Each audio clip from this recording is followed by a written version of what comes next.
Di jantung Pulau Kalimantan, mengalir sebuah sungai raksasa bernama Mahakam yang menyimpan 1001 rahasia di balik airnya yang tenang namun dalam.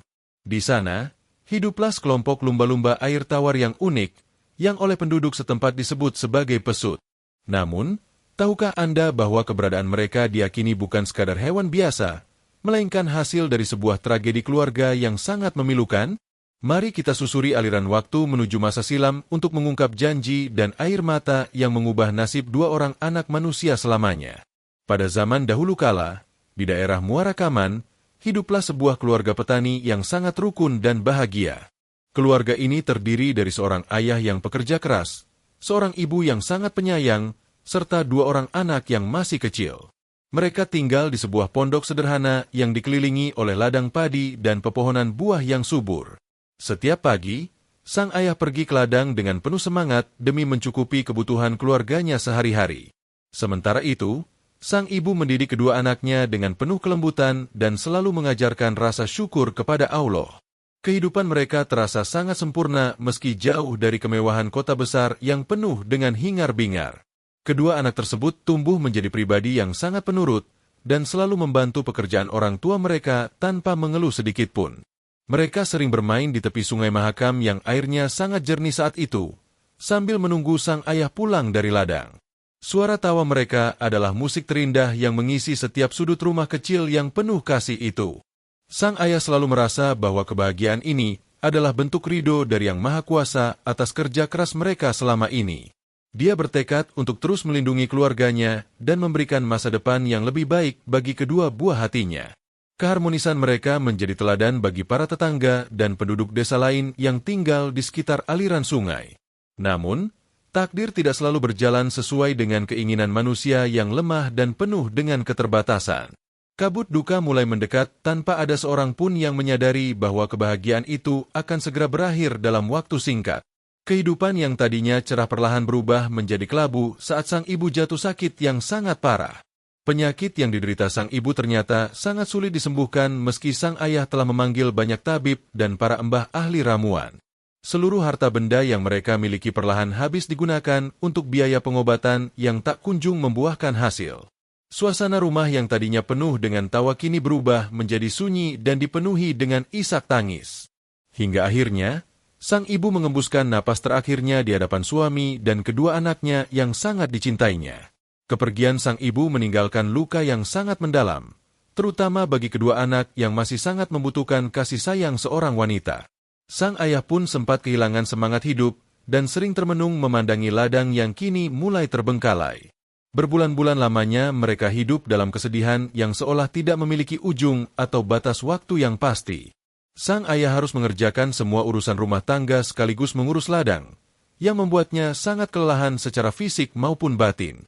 Kondisi ini membuat kedua anaknya sering merasa kesepian dan kurang mendapatkan perhatian yang layak dari sang ayah. Melihat kondisi keluarganya yang semakin berantakan, para tetangga mulai memberikan saran agar sang ayah mencari pendamping hidup yang baru. Mereka berpendapat bahwa anak-anak membutuhkan sosok ibu yang bisa mengurus mereka saat sang ayah sedang bekerja di ladang. Awalnya sang ayah menolak, namun desakan ekonomi dan rasa kasihan pada anak-anaknya membuatnya mulai berpikir ulang. Setelah melalui pertimbangan yang sangat panjang, akhirnya sang ayah memutuskan untuk menikah lagi dengan seorang wanita dari desa tetangga. Dia berharap kehadiran ibu baru ini akan mengembalikan keceriaan di rumah mereka dan meringankan beban hidup yang semakin berat. Namun, dia tidak menyadari bahwa keputusannya ini justru akan menjadi awal dari sebuah malapetaka besar yang mengerikan. Pernikahan kedua pun dilaksanakan dengan harapan akan membawa berkah dan ridho baru bagi keberlangsungan hidup keluarga tersebut. Pada awal pernikahan, sang ibu tiri tampak sangat baik dan menunjukkan perhatian yang besar kepada kedua anak tirinya. Dia rajin memasak dan mengurus keperluan rumah tangga, sehingga sang ayah merasa sangat lega dan bisa kembali fokus bekerja di ladang.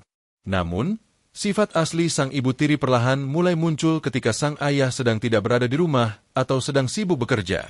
Wanita itu ternyata memiliki hati yang sangat keras dan tidak memiliki rasa kasih sayang yang tulus kepada kedua anak tersebut. Dia mulai sering membentak dan memberikan pekerjaan rumah yang sangat berat kepada anak-anak yang masih di bawah umur itu.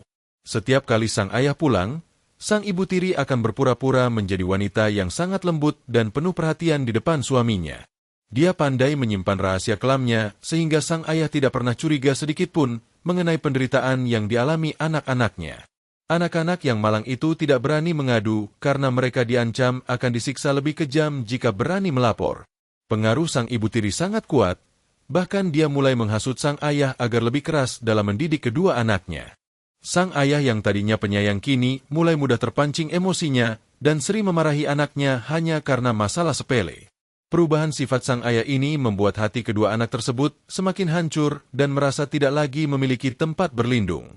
Hubungan antara ayah dan anak yang tadinya sangat erat kini mulai merenggang karena adanya tembok penghalang bernama kebencian ibu tiri. Sang ayah lebih banyak menghabiskan waktu di luar rumah dan hanya mendengarkan perkataan istrinya tanpa memverifikasi kebenarannya. Mereka hidup dalam kepura-puraan yang sangat menyiksa batin kedua anak yang tidak berdosa tersebut setiap harinya.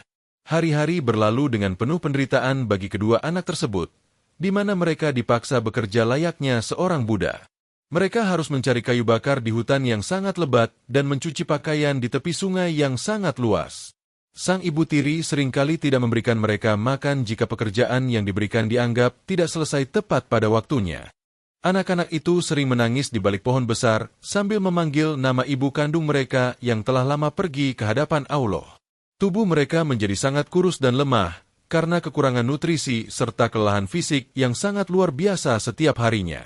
Namun, mereka tetap berusaha sabar dan berharap suatu saat nanti ayah mereka akan menyadari kebenaran yang sesungguhnya.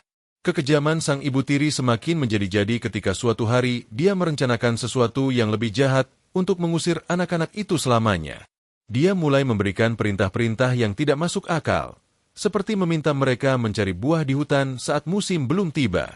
Segala upaya dilakukan agar kedua anak tersebut merasa tidak betah dan pergi meninggalkan rumah dengan sendirinya. Penduduk desa sebenarnya mulai mencurigai tingkah laku sang ibu tiri, namun mereka tidak berani ikut campur dalam urusan rumah tangga orang lain. Hanya doa dan rasa iba yang bisa mereka berikan ketika melihat wajah-wajah pucat kedua anak itu saat sedang bekerja. Harapan seolah semakin menjauh seiring dengan semakin kuatnya pengaruh gelap sang ibu tiri di dalam rumah tersebut. Suatu hari, sang ayah harus pergi ke tempat yang sangat jauh untuk mengurus hasil panen selama beberapa hari lamanya. Ini adalah kesempatan yang ditunggu-tunggu oleh sang ibu tiri untuk melaksanakan niat buruknya tanpa ada gangguan dari siapapun. Dia sudah menyiapkan sebuah rencana yang sangat licik untuk menyiksa kedua anak tirinya saat sang suami tidak berada di rumah.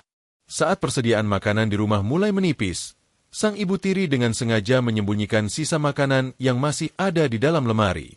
Dia membiarkan kedua anak tirinya kelaparan selama berhari-hari sambil terus memaksa mereka melakukan pekerjaan yang sangat melelahkan. Anak-anak tersebut hanya bisa minum air sungai untuk menahan rasa lapar yang sangat menusuk lambung mereka. Ibu tiri itu kemudian memberikan perintah agar mereka pergi ke ladang untuk mencari sisa-sisa hasil panen yang mungkin masih tertinggal di tanah. Dia tahu betul bahwa di ladang saat itu tidak ada makanan apapun karena cuaca sedang sangat kering dan terik matahari sangat menyengat. Anak-anak itu pun berangkat dengan lunglai, berjalan di bawah terik matahari yang seolah membakar kulit mereka yang tipis. Sepulang dari ladang tanpa membawa hasil apapun, mereka justru mendapatkan kemarahan yang sangat besar dari sang ibu tiri yang kejam. Mereka dituduh malas bekerja dan sengaja ingin menghabiskan waktu dengan bermain-main di tepi sungai Mahakam yang luas. Tanpa rasa iba sedikitpun, sang ibu tiri mengunci mereka di dalam sebuah ruangan tanpa memberikan setetes air pun.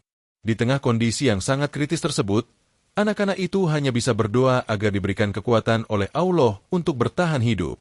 Rasa lapar dan haus membuat pandangan mereka mulai kabur dan tubuh mereka gemetar hebat karena kehilangan banyak energi.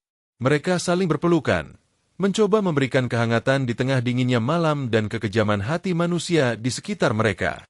Penderitaan ini mencapai puncaknya ketika sang ibu tiri menyiapkan sebuah periuk besar yang berisi bubur yang sangat panas di atas tungku. Aroma bubur tersebut sengaja disebarkan ke seluruh ruangan agar kedua anak tersebut semakin merasa tersiksa karena rasa lapar mereka. Inilah bagian dari rencana jahat yang akan mengubah wujud dan takdir mereka untuk selamanya di dunia ini. Keesokan paginya, sang ibu tiri berpura-pura jatuh iba dan menyuruh kedua anak tersebut keluar untuk memakan bubur yang ada di atas tungku. Dia mengatakan bahwa bubur itu adalah hadiah karena mereka telah bekerja keras selama ini tanpa mengenal rasa lelah. Padahal, bubur tersebut baru saja mendidih dan suhunya sangat tinggi, cukup untuk membakar tenggorokan siapapun yang memakannya. Karena rasa lapar yang sudah tidak tertahankan lagi, kedua anak itu langsung menyerbu periuk bubur tersebut tanpa berpikir panjang. Mereka memakan bubur yang masih mengepulkan uap panas itu dengan sangat cepat demi mengisi perut mereka yang sudah kosong berhari-hari. Mereka tidak memedulikan rasa sakit yang mulai terasa di lidah dan kerongkongan mereka saat setiap suapan masuk ke dalam mulut. Tiba-tiba, suhu tubuh mereka mulai meningkat drastis secara tidak wajar seiring dengan banyaknya bubur panas yang masuk ke dalam perut. Rasa panas yang luar biasa seolah membakar organ-organ dalam mereka, membuat mereka merasa sangat sesak napas dan ingin segera mendinginkan diri. Mereka berteriak kesakitan, namun sang ibu tiri hanya tersenyum sinis melihat penderitaan kedua anak malang tersebut. Tanpa sadar, mereka mulai berlarian ke sana kemari mencari air untuk memadamkan rasa terbakar di dalam tubuh mereka yang semakin hebat. Pakaian yang mereka kenakan mulai robek dan kulit mereka mulai berubah warna menjadi keabu-abuan karena suhu panas yang ekstrim. Mereka berdua segera berlari menuju Sungai Mahakam dengan harapan air sungai yang dingin dapat meredakan rasa sakit yang menyiksa. Ibu tiri itu hanya menonton dari kejauhan saat kedua anak tersebut menceburkan diri ke dalam air sungai yang dalam dan berarus tenang. Dia mengira bahwa mereka akan tenggelam dan masalahnya akan selesai begitu saja tanpa ada jejak yang tertinggal. Namun, apa yang terjadi selanjutnya adalah sebuah keajaiban mistis yang tidak pernah terbayangkan oleh akal sehat manusia manapun. Saat menyentuh air sungai, tubuh kedua anak tersebut tidak tenggelam melainkan mulai mengalami perubahan bentuk yang sangat aneh dan drastis. Kaki mereka menyatu membentuk sirip ekor yang kuat, sementara tangan mereka berubah menjadi sirip dada yang membantu mereka berenang dengan lincah. Kulit mereka menjadi sangat licin dan mengkilap, sangat berbeda dengan kulit manusia pada umumnya yang kasar. Wajah mereka membulat dan hidung mereka menghilang, menyisakan sebuah lubang pernapasan di bagian atas kepala yang sering menyemburkan air. Mereka tidak lagi bisa berteriak memanggil nama ayah mereka, melainkan hanya bisa mengeluarkan suara dengusan yang sangat khas. Kedua anak manusia itu telah berubah wujud sepenuhnya menjadi sepasang lumba-lumba air tawar yang kini kita kenal sebagai pesut.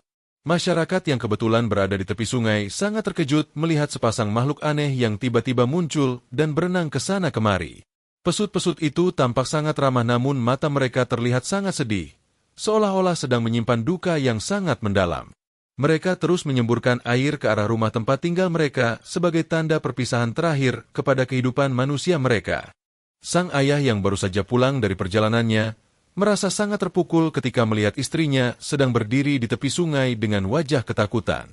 Dia tidak menemukan kedua anaknya di dalam rumah, dan hanya menemukan periuk bubur yang sudah kosong serta bekas jejak kaki yang menuju ke sungai.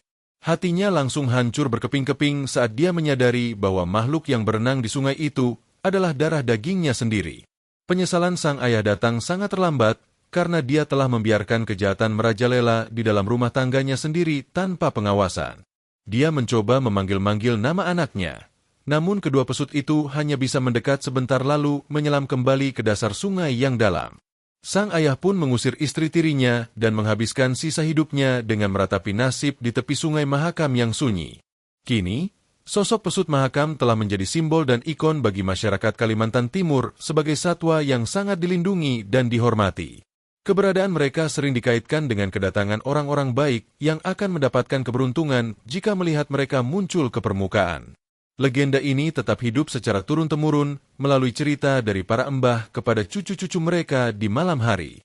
Setiap kali pesut muncul menyemburkan air, masyarakat teringat akan kisah sedih tentang pengorbanan dan penderitaan anak-anak yang teraniaya. Hal ini menjadi pengingat bagi setiap orang tua untuk selalu menjaga dan menyayangi anak-anak mereka dengan sepenuh hati dan penuh keikhlasan. Kekejaman hanya akan mendatangkan kutukan, sementara kasih sayang yang tulus akan membawa ridho dari Allah sepanjang masa. Pemerintah dan para aktivis lingkungan terus berjuang menjaga kelestarian habitat pesut agar mereka tidak punah dari aliran Sungai Mahakam yang melegenda ini. Kematian satu ekor pesut dianggap sebagai duka bagi seluruh penduduk karena mereka dianggap sebagai bagian dari sejarah dan jiwa tanah Kalimantan. Kita diajarkan untuk menjaga keseimbangan antara alam dan sesama makhluk hidup yang berbagi ruang di bumi ini. Pesan moral yang sangat mendalam dari kisah ini adalah janganlah kita memiliki hati yang keras dan jahat, terutama kepada anak yatim atau mereka yang lemah. Setiap perbuatan buruk yang kita lakukan pasti akan mendapatkan balasan yang setimpal, baik di dunia ini maupun di akhirat nanti oleh Allah. Kejujuran dan komunikasi dalam sebuah keluarga sangatlah penting, agar tidak ada lagi fitnah atau kejahatan yang tersembunyi. Semoga legenda pesut mahakam ini terus menjadi cermin bagi kita semua untuk selalu hidup dalam kebaikan, kejujuran, dan penuh kasih sayang. Mari kita hargai setiap kehidupan yang ada di sekitar kita dan jangan pernah biarkan kebencian menguasai hati dan pikiran kita. Sungai Mahakam akan terus mengalir, membawa serta kisah sedih dan pelajaran hidup berharga bagi siapa saja yang mau mendengarkan suara alamnya.